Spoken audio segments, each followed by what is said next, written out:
Gold, trusted gold buyers. మీరు తాకట్టు పెట్టిన బంగారాన్ని విడిపించి ఈ రోజు ఉన్న మార్కెట్ ధరకు కొనబడను. Welcome to I dream. నేను ఉదయశ్రీ.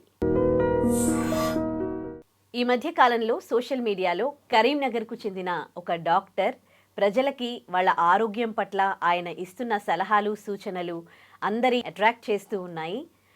అంటే రిఫైన్డ్ ఆయిల్ వాడకండి, అలాగే రిఫైన్డ్ షుగర్ వాడకండి అంటూ, ఆయన మీకేమన్నా అయితే అది నాకైనట్టుగా ఫీల్ అవుతాను అంటూ ఆయన కన్నీరు పెట్టుకున్న వీడియోలు అయితే ఇప్పుడు సోషల్ మీడియాలో వైరల్ అవుతూ ఉన్నాయి. అసలు మనం డాక్టర్స్ దగ్గరికి వెళ్తే మనకున్న ప్రాబ్లం మనతో చెప్పకుండా ఏదో మెడిసిన్ రాసి పంపిస్తున్న ఈ రోజుల్లో ప్రజల ఆరోగ్యానికి సంబంధించి ఆయన తీసుకుంటున్న జాగ్రత్తలు చూసి అందరూ ఆశ్చర్యపోతూ ఉన్నారు. ఇదే ఇవాల్టి మన టాపిక్. దీనిపై మాట్లాడడానికి మనతో ఉన్నారు motivational speaker, public speaker and family counsellor Vijaya Bangaru garu. నమస్తే అండి. నమస్తే. సో ఇలాంటి డాక్టర్స్ ఈ రోజుల్లో ఉండడం, ఆయన ఎవరో కానీ డాక్టర్ గారికి నిజంగా చేతులెత్తి మనం అందరూ నమస్కారం చేయాలండి. ఒక వీడియోలో అయితే ఎమోషనల్ అయిపోయారు ఆయన. అంటే ప్రతి ఒక్కరిని తన ఫ్యామిలీ అనుకుంటున్నారనమాట.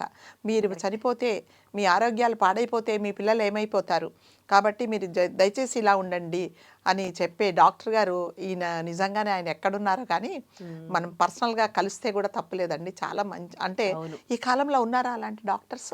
డాక్టరు అనగానే ఒక యాటిట్యూడ్ ఉంటుంది, ఒక యాటిట్యూడ్. సపోజ్ మీకు ఒక డాక్టర్ దగ్గరికి వెళ్ళారు, అసలు ఏమీ లేదు ప్రాబ్లం, అయినా కూడా చాంతాడంత టెస్టులు రాస్తారు. ఫస్ట్ ఆఫ్ ఆల్ ఇదివరకు డాక్టర్లు అంటే ఉదయశ్రీ నాకు తెలిసి నాడి పట్టుకొని చూసి వాళ్ళు ఏమున్నదో మీకు అసలు మీకు ప్రాబ్లం ఏదో ఉండేది చెప్పదు. నిజంగా ఈ కాలంలో ఎవరైనా నాడి చూసే డాక్టర్స్ అయితే నాకేదో తెలియదు, కనిపించట్లేదు. సో టెస్ట్లే ఫస్ట్. ఏం చూడరు, ఏం ప్రాబ్లం, కడుపు నొప్పి, ఇదిగో ఈ 10 టెస్టులు రాసి రాయించుకొని తీసుకొని రా. అది కూడా ఎక్కడ చేసుకోవాలి? మా హాస్పిటల్లోనే చేసుకోవాలి. సార్ రాత్రే చేయించుకోలేదు, లేదా అవన్నీ కుదరదు.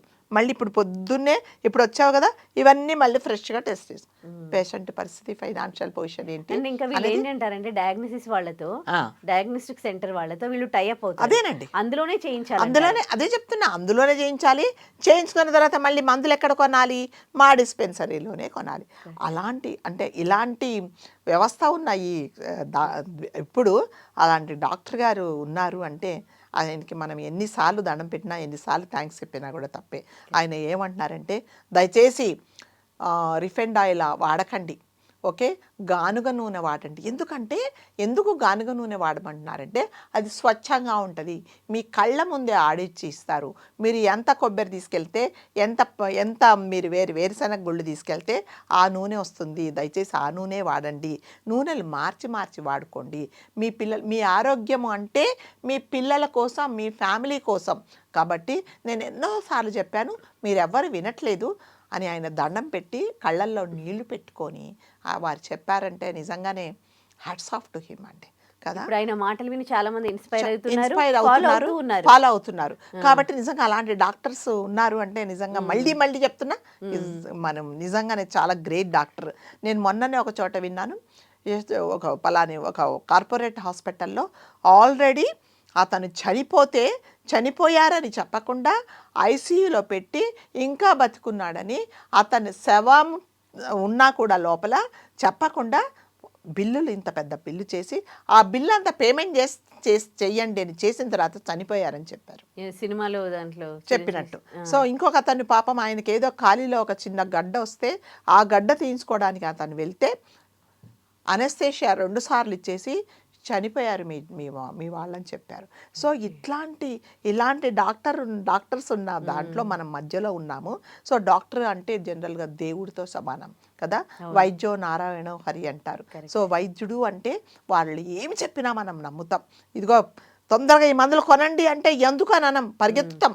మన దగ్గర డబ్బులు ఉన్నాయా లేదా అనేది సెకండరీ కదా. ఉన్నది అమ్ముకోనో లేకపోతే అప్పులు చేసా వెళ్ళి ఫస్ట్ మందులు తీసుకొస్తాం. సార్ ఇవి ఎందుకు సార్ అని మనం అడగం, ఎందుకంటే అదొక భరోసా. డాక్టర్ గారు చెప్పారు అంటే ఇది ఇంకా టేక్ ఇట్ గ్రాంటెడ్, కొనాల్సిందే. ఇదిగో మీకు ఇప్పుడు ఆపరేషన్ చేయాలి అంటే అప్పు చేసి తల తాకట్టు పెట్టైనా మనము థియేటర్లోకి వెళ్ళిపోతాం. ఎందుకంటే మన ప్రాణాలు వాళ్ళ చేతిలో పెట్టాం.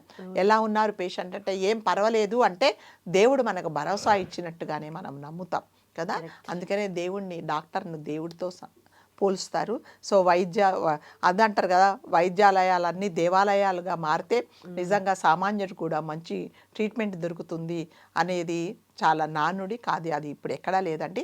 అంటే ఇవన్నీ నేను ఎందుకు ఎగ్జాంపుల్ చెప్తున్నానంటే, అలాంటి పరిస్థితులలో ఉన్నప్పుడు ఉన్న మనము ఒక డాక్టరు చుట్టుపక్కల వాళ్ళందరినీ నా ఫ్యామిలీ అని అనుకుంటున్నారు.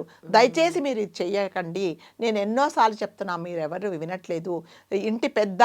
ఇంటిని పోషించే ఒక పెద్ద పోయినప్పుడు మీ కుటుంబం అంతా వీధన పడుతుంది. మీ కుటుంబం కోసం మీకోసం మీరు జాగ్రత్తగా ఉండండి.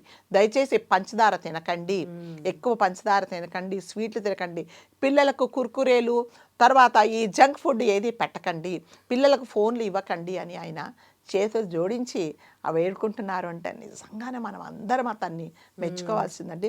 దయచేసి ఇప్పుడు ఏంటంటే వారు చెప్పినందుకన్నా కనీసం మారండి. పిల్లలు ఏడుస్తున్నారు, ఫోన్ ఇచ్చేసే, ఏడుస్తున్నాడు, వాడికి ఒక కుర్కురే ప్యాకెట్ కొనేసాయి, ఒక చిప్స్ ప్యాకెట్ కొనేసాయి. అందులో మొత్తం మీరు చూసారా లేదో ఇంత పెద్దగా ఉంటుందండి ప్యాకెట్, దాంట్లో విప్పితే 10 కూడా ఉండవు కదా, అది 100-200 ఉంటుంది, ఏముండవు. వాడు అవి తినేస్తాడు, అయిపోయింది.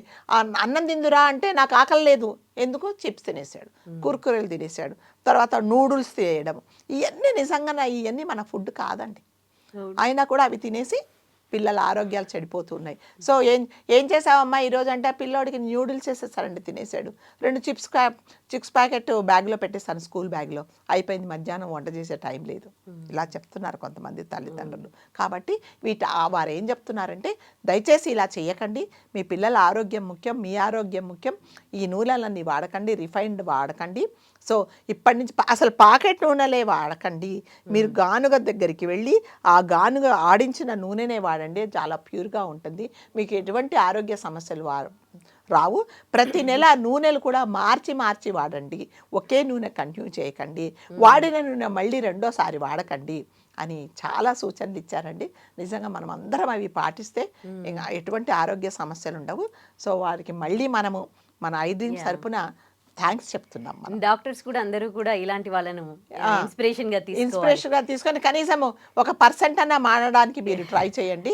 డాక్టర్ దగ్గరికి వెళ్ళాలి అంటేనే ఇంకా మన ఆస్తులు అమ్ముకోవాల్సిన పరిస్థితి వస్తుంది. హాస్పిటల్ అంటేనే నిజంగానే భయం వేస్తుంది అనమాట, ఏం చెప్తారో ఏంటో అనేసి.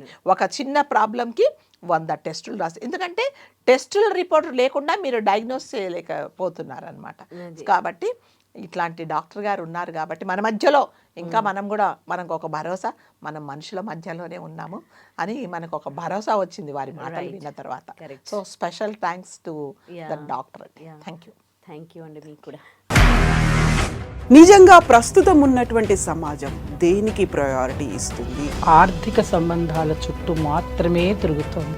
మళ్ళీ ఎన్నికలంగానే చాలా విరక్తి కలుగుతాను. మంచి అనిపిస్తుంది కదా, లేడీస్ కూడా ఛాలెంజింగ్ జాబ్స్ చేసినప్పుడు చాలా బాగుంటుంది.